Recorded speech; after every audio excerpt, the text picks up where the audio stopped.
Un jugement pour l'exemple, c'est ainsi que la présidente du tribunal correctionnel de Versailles a qualifié les peines de prison ferme infligées à 5 policiers de Seine-Saint-Denis. Ils comparaissaient pour coups et blessures et agressions sexuelles à l'encontre de 2 trafiquants de drogue. Reportage Virginie de la Haute-Maison, Colette Zagaroli.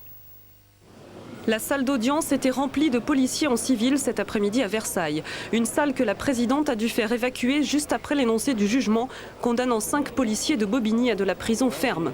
La présidente a tenu à souligner la gravité particulière des faits commis par des fonctionnaires de l'État, d'ailleurs toujours en service. Le jugement a été accueilli par des salves d'injures et de huées de la part des policiers venus soutenir leurs collègues. La question que je pose simplement aux magistrats, c'est est-ce aujourd'hui un moyen de servir la justice que de casser la police? J'attire en plus l'attention du ministre de l'Intérieur. Aujourd'hui, je peux sans emphase annoncer la mort de la police judiciaire. Tous les officiers de police judiciaire vont en tirer les conséquences. Pour les avocates, c'est une première victoire, même si elles auraient souhaité que le procès se déroule en cour d'assises. C'est une décision de justice. Personne n'est à l'abri, même après 7 années et demie d'instruction. Ça veut dire que la justice rattrape tout le monde.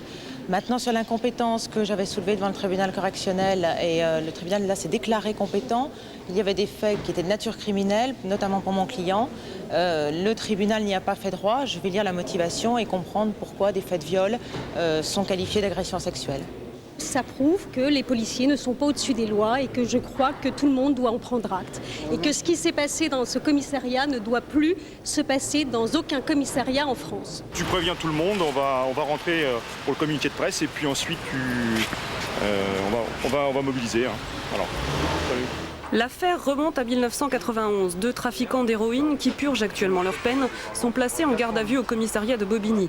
Ils en ressortent avec une liste impressionnante de blessures et l'un d'entre eux saisit la Cour européenne des droits de l'homme. Pour la première fois, la France risque d'y être condamnée pour acte de torture, car c'est ainsi que l'Europe qualifie ces faits. Elle rendra son arrêt d'ici plusieurs mois.